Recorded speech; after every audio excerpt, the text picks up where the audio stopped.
स्वतंत्रता दिवस परेड पर आपके निरीक्षण के लिए हाजिर है श्रीमान।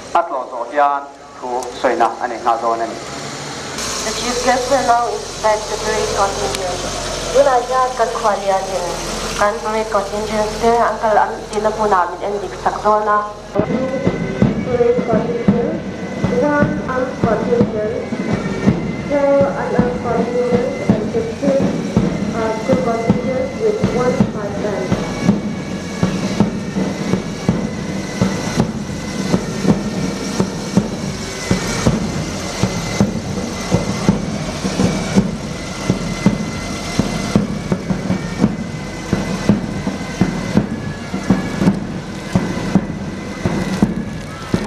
I'm pleased with ASI Ivan Lanchata as the parade commander.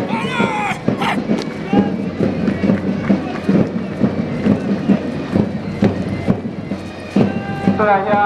Napuanza, saluting Patron, Pantek Tutehi, Don Bosco, Scout, Contingent Ania, and Commander Stephen Lasila Rusanga, Class 9, Ani.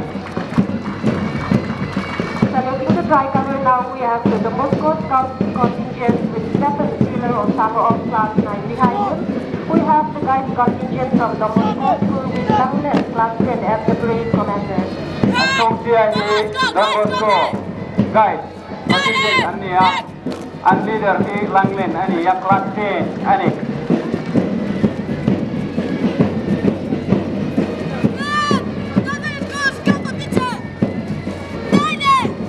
Approaching the saluting base now, we have the downtown school scout contingent with Langwitko of Class 8 as the parade commander. Downtown English School Guide Contingent, then Tunahian saluting Napuanza to Banbu Mega, and leader the R. Lawrence Dicky Class 10, Ani.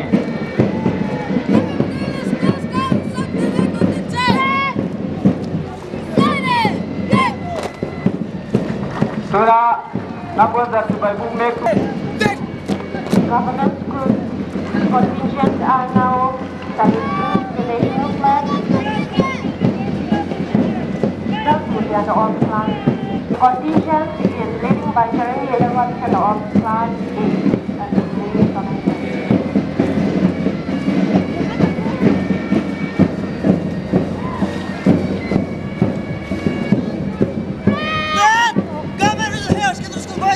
Young government is in high school, secondary school, and leader learn Mega, Class 12, and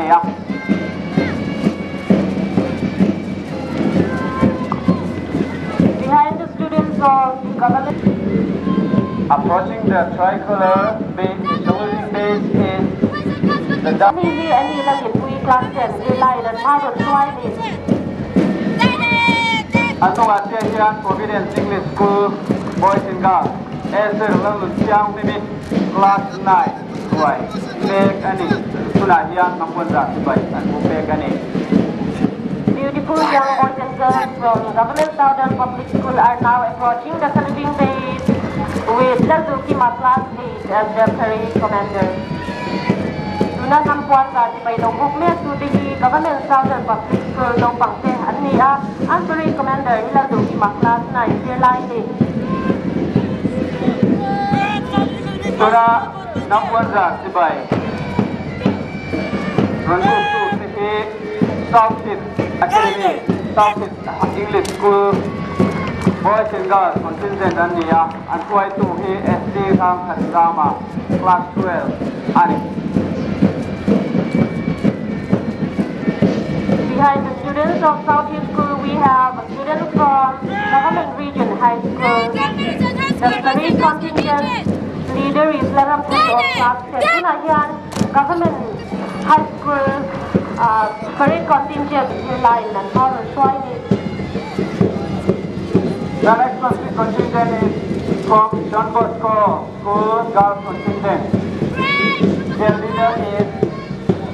Regina Marak of Class 10. Tuna saluting base Lampada local में ही Don Bosco School girls contingent then Andi he Regina Marak Class 10 line and Harvard Swahili parade commander. Guru Sai English School Boys Contingent Te Ania Tsunami City Leader He Lalkiat Puya Class D Ani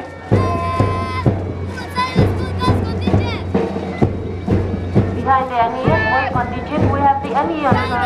contingent with King Tanzani Class 8 and the parade commander. Tunan ang kwanza di may business, the NES contingent Senia and Maru try to King Tanzani Class 8 line 8. Tuna na kwanza si Baibu Mek Tu Te EML Junior English School Boys Contingent Ania and Commander He Lalkiat Puya Class D Ani Now, saluting the tricolor, we have students from ML Junior School Boys Contingent. The parade commander is Rashad Puyo, Class 10. Behind him,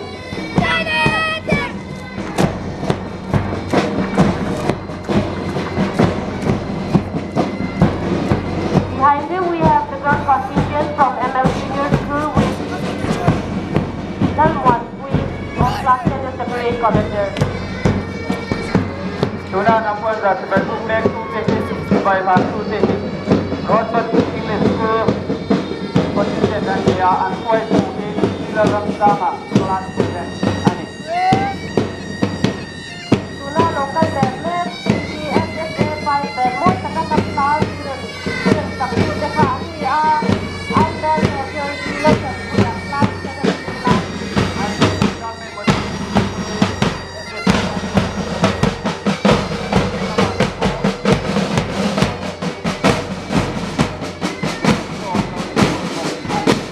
I welcome Jiran Silo, Ani first commander in second commander in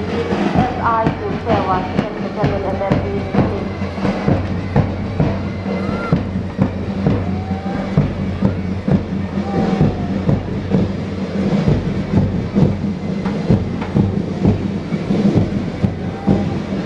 Tuanik Tuna ceremonial parade mo takkan Sir Hokha Inspector B. Singh ex Subedar B. K. Thapa ex Subedar Bandal Sudatel Min Etik Sakdona ni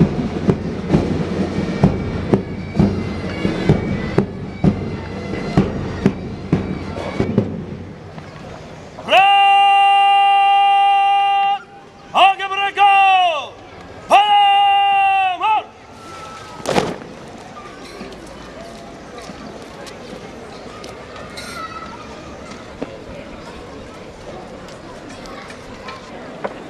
Pagka isong le mga kung saan di isong le pagkat Indiaram Independence alo niya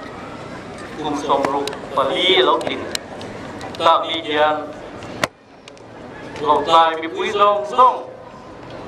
long time ni tik mi pui long song zapain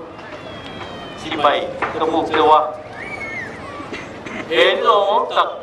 awang yan du sakla kahan hok ni India ram ram wi takyan kung saan ka sa buwas ng bile paskari koi ni ang ogas ni sa panga Independence hello luwa Independence Day hi koi nen yan koi somrung le panga katom la hello ita kan umte hello tamtang ko yan nampo hi kung somrung le palis lu yan hello meeting tatok maya namnok pangte aga urjan dan disuin wala suan povela nam rokwi berpesinga dan be phata tin tukin singa yang hey contingent pakhat le alarm contingent tam tak atam so take to sikul zirai ni in moi takin sein in zeida thang le in mail ma thang koin he nam ta na ro lu ting in in moi Bùi ôi thầy đi là thế Independence Day dan lúc đó đi sum lúc ngã đi hiện nắng mà đi hiện dan lúc đó hiện thì họ định tự quên họ tất nhiên đi thì cả hạt sấy đủ một cái tin nắng mà đi lệ nắng mà đi tung cho pin zero line band môi tập professional band dan DNC ini nanti thì rốt quý cái địa ngã sang em chơi đi hết cùng tầm rục bali xuống lấy hiện India hiện rất takin ba số là không phải là rốt quý gì cả xia đều thì cái này ba economic development và công năng làm số là hiện India hi dan lâu xa về tăng đấy à ram rau quý cái gì cả committee bôi bỏ thế bộ dan đều phát phong đó UN đâu à thế bộ accounts bôi bỏ tất member là cái này thuộc về base này là hay mà xong là dòng thì independence lâu xưa Mani ram rau in rare hi namasong ngani di dia Mahatma Gandhi te Jawaharlal Nehru te Mingan Sier Sen lo le he kan mi zorang e apo he tiang suang na dungsa ga riru se ga ha takalo thok te zar independence nan dei thia chu chuan he ngam ate beratangap tar thega en go da le dan khota nun khoi poi go tak le tam ro wi kan ni da turata dan wala la hian nas takin independence kan ni thu hian ông zia ai tan chu wangin voila ku som ru pali India Mani ram rau in reo ta lo nei ni hian he tia lo suak tu te hi ki phe nga u tur mai masong la tin re le thil tha zong hi western countries kan di khove la khothang lam pa Europe le America te a kwan om fekin kan fia tì đàn môi thế mất sông nó bia lắm mà khó thả thế xỉn nó thả thế anh kim hi ông mà cần phiền quá cả méo thả nó tì rong cái bộ hi Hollywood nó cần hiền cái gì chuẩn không phê cũng hiền cái tệ thì này mà sẽ không phê là hiền cũng lỡ mình thế nào chút tiền khó khăn lắm bằng đám thì chuộc bằng nguồn dư rồi là lâu kìa mà khó về liền khó chặt lắm mà rồi ta Japan te Korea te Singapore te khó về khó chặt lắm bằng nghe rồi khí ta anh vang nghe cái tỷ chuan mất số là hiền thế lắm te India ram tel hian khoveli em tola le phira ron nei tani chu tiang chuan look east policy tin kho chak lam pang khoi zong le kho chak lam pang pan zong in India ram nge bai a kho chak le zong lam a thir thawa Japan te Korea te Vietnam te Cambodia te khi ram tam tak te chu kan po thau to la hemi ko hian Longkai district hi akal kong poi mo tak ini do la tu la hian multimodal transport buat sain kan sarkar hian ma ala he kong hi atlanga kong pui liat pui alo daga là cái nào phải chuan rel te po alo ka bi alo ma he zong hi voi la rim ta ka thok tu te wa ga thil theng ani mi ai kan ru wal bi ga ti la bi kan chief minister zong ta pula thar ho ya khobe ruwa kan pe ve the na mi zo fa te ki ruwa o ta kan lo ga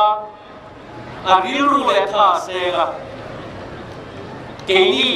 a chui koi te ya gan the mang to kin gan lo bo su ya với là ya he cùng đi lên sân về bể phép à ya gan thật hồ là gì à rồi làm trăm anh he dùng số à ya mình cái sở khát sẽ tu gan đi na gan si minister Robin gan tung tên ruin gan lên rồi là thế gì thà đấy chỉ mà sẽ mi bùi thua thầy tập ram ngay tập gan này chưa hoàng yên gan họ tin turin gan họ tin thầu dễ anh hết thì lại yên gan tung ram chúng ta là thiên thảo hoa để khi nào soi phong thiên sự buồn chui tuổi buồn chui rõ hóa chuan sẽ thiếm lộ ta chuan sản xuất nuôi à bên phongมันอีมาสีคันชวนทางข้าลงในเส้นทางตูดีขบินวันค่ะผมจะดีแล้วไม่ต้องทีเลยมาเส้นปวดทุยตุยช่วยปุ่มมุลาอิสติเรียนโนมามุลากอร์กิเตนันฟัวฮักเทนีอุตุรีช่วยมาเตะในอาเทียนว่าอินจุดเตียงหุ่นชวนเพชรเทียมลงเต้นลงสวยเซลชีมาเซช่วยตุ้งเป็นข้าเชียงเอไหมเขาตะโกนข้าเชียงเอไหมชื่อว่าชวนเวลาเนี้ยการเรียนรู้นักตั้งแต่สปอร์ตจุงสร้างเนี่ยโมอิเล็กทริกเองเป็นชวนจุงสร้างเนี่ยโม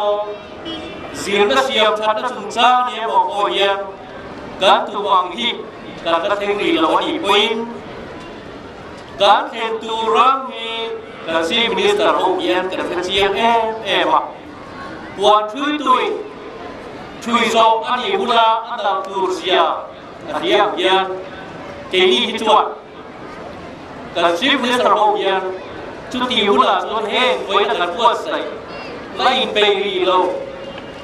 มิโซรัมเอ็นไอทีอย่างเทปมีอินโดกันนาตีรีเฮรัมเทนี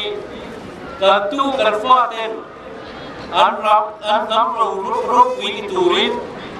อันนั้นในโดนดีกันเดียชื่อว่าจวนสวยเสียละการะโปอันสวยเสียละไงป่วยโมลงนิลวินอันสวยเสียละไงทัทวินอามาร์กันกันตะกงกันเพียรเสียละบางินกันตุ่มรับปันกันกันเบสเสียละจุดจวนลูกอีสpolisi tung sa hian helai long kai khabi pu te pi ki cha chu ka tu khane ya ma so na tam ta aro the do na ni chu ko ta hau sak na te fa nei na te wi yil na te in tha zo te khosat nuam zo te aro the la hei kan tu fa ka kan ti ni amara chu hemi hian gan basic là gan tu lo ở lu đều to thì hi phiền ngay hem ya tak hian gan sol khar te abi kin gan police te gan exercise gam te sol khar na thok song bia lama abi pui song department ti la thok te pol ma thai ko khan le ko ngai pol tin re ten he look is policy la ron ken te la ron du te la hi kan mi zon la sia da le za la ken lo turin foi la tang ya alo in ve da tur kan nei to ta kai to chu wa chuan mà sống ở ngoài kia chia ở thành bậc thầy này đi về Ilang chút tiệm tủ chuan một tài bị bụi bộ tất cả đủ chưa ạ dường nào mà te sports nào te electric bag chuột chúng ta te rồi thì khai chuột nó không te căn sổ khai ngũ máu ta kinh bùa xảy ra đấy hè hi căn sổ khai nó thọc te mangin là thọc bật mà xem là bụi tin nó tắc cái đó chứ bị bụi cụ thảo mà ni in bung lâu tu nali patia limin horek ti in sorkha limin lâu ai poin kan masong na tu rata le kan chang ga na tu rata ro matam takhi that takati tadwa voila ya helai mun India ram Independence Day dan tom ni ya kata bokchun ro le la ping le cha nên tu lính bị quỷ trà, cô hiện là quê của em mày à, hey Independence Day với sông rục bằng á, cả lúc đó nhẹ nhàng, chút tiền khói quỷ trà thì tu chuan, hiện chi ngô, phun chia nó tụ lô, dạ vậy là hệ thể, gió tổ thể, hông tu tết ôi thể thì tu lên, lúc này đi sinh bị quỷ sông, sông gì nghiền bốc chôn. Mamin huton zel tu kedusak na samper tala seu jahit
tuna kan puan tong khan tuna kan pai ben mu le ti hi jamboree kan ti khan tuna education system khan CC tuna kan ka ko no ko ke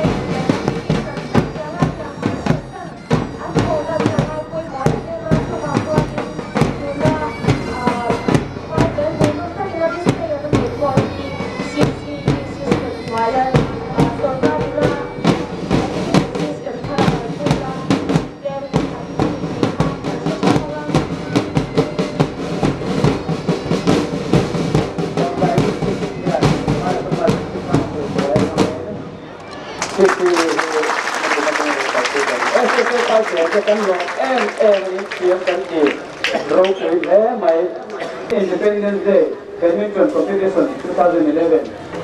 Roman Latu to the Pokaron in Clark role.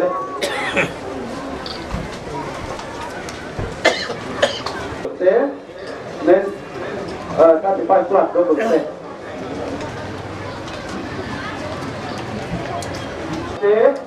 Le Independence Day Badminton Competition Roman Latu the single champion football senior team. Section.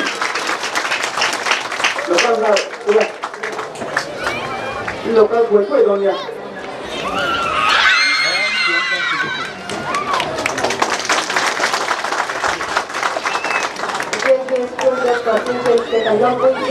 Tuna suan loman kapila, loman kota, loman kapila di government region high secondary school dan dongani. Tuna antara komentar lokal sila. Patung natu, sungai yang.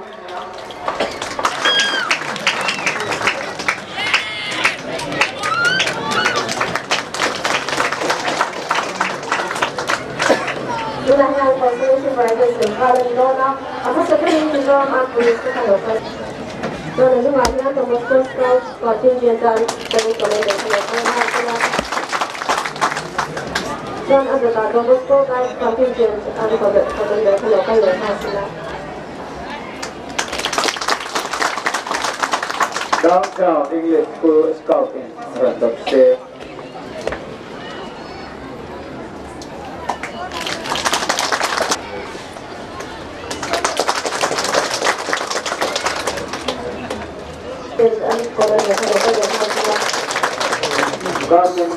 Commander ka local sila. Commander ka. Kami tahian Government Southern Public High School and Parade Commander ka local veleng ha sila consolation prize na turin. High School. Government High School and Parade Commander ka local veleng ha sila. So hindi ta dapat ko girls contingent. Dapat ko girls contingent ng Parade Commander. Consolation prize na turin. Ada years boys contingent. Ang Commander ka local veleng ha sila. So nandun nga years girls contingent.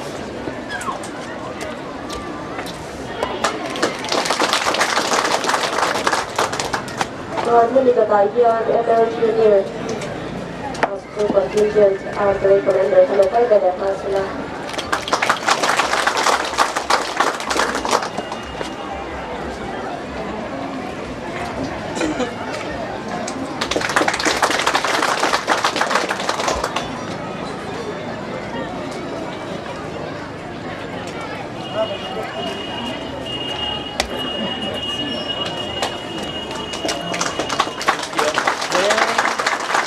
Tunajang SSCN dan Metronin Loman Dong Mekani Ituanin kan Parade Commander Tukang Kaisel Veleng Halanga Ada Sain First Commander SI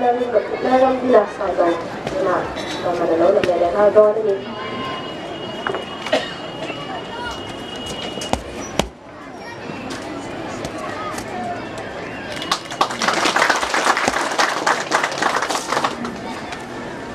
Second Commander SI Tirtseva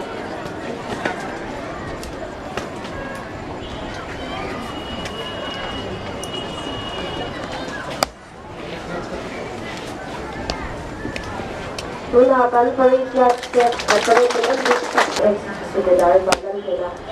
Yang manalaw na bereha doon.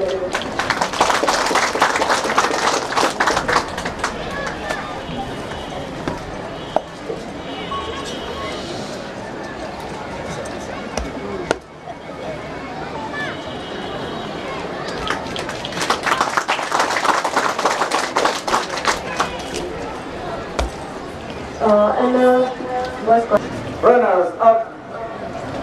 Lơ Biếc Chúa Của con Sui Đồn Nhạc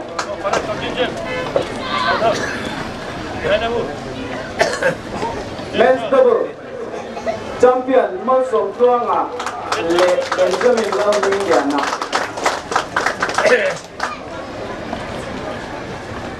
Runners up En Lơ Ram Rian à Lệ Nê Lơ Phật Chúa à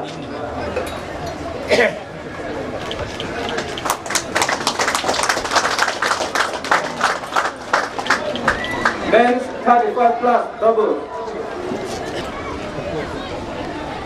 Alongside 3 football club. Hey, Annie.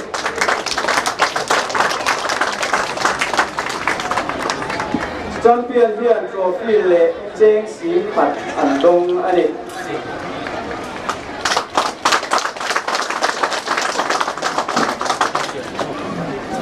Runners up. Oleh tukahan kong silver football club team runners up long ng kalkwalyan na pinandong Melanie. O L3, tunahan L3 nilang trophy mo ay takan kwalyan na pinandong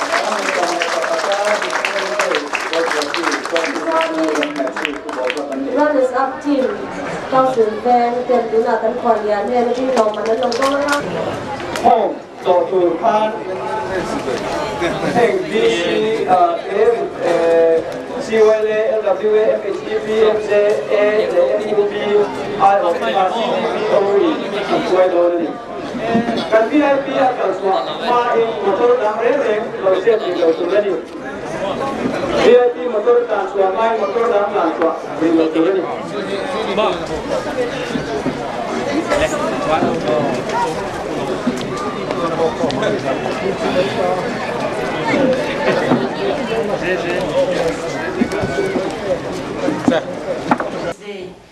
Lom na niya niya sa minister Pural Sota arung kala ama hoa binahan LCMC motherless home tehi ron to turati kanya may rot sukulama fila hun kan man natin anha to si Independence Day hi engeni inti dan pa ngai ba ka du sakna anlo don theina durin hetia sum kan pe khi hemi apwa la ling khom sa ya mai ni lo abik deu te kan ya ban chu tiang chan in nau pang te po enge mo ta du sak deu bi na turata na e be se chawa kan mo me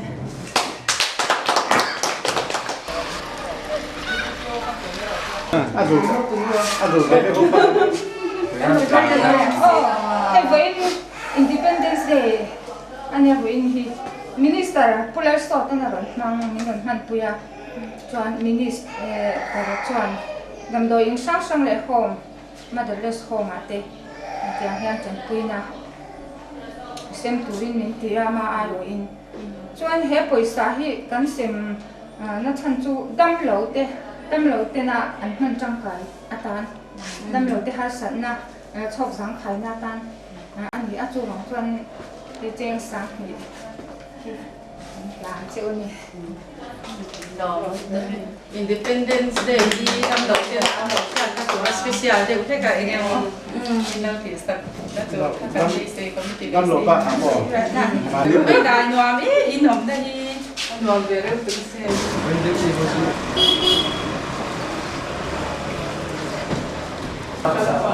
Ba cái tên chạy xe. La paleta akan dia ini. When he in the Independence Day, pasal pertama kali bagian tu also this dah. Dua orang tu tanya mana sih? Nanti tahun mana waktu dia. Hei, hari kan persatuan kuida, tente kan opera. Jadi dalam hotel lah survival akan sore saya bagian ya tak sih long di pak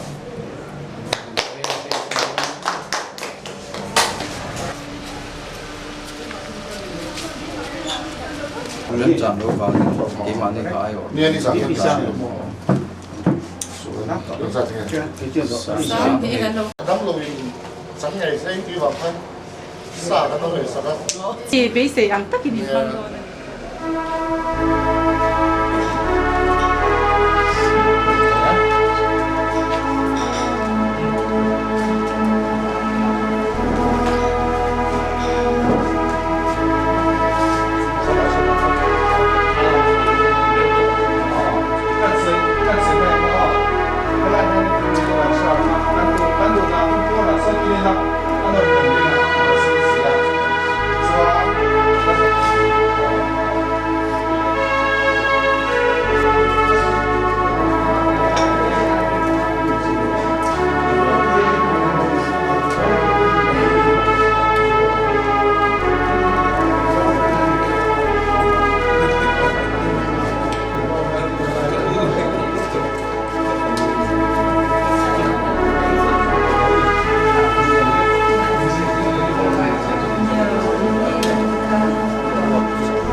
กันไปอะผมเนี่ยมันจะเป็นโซจานี่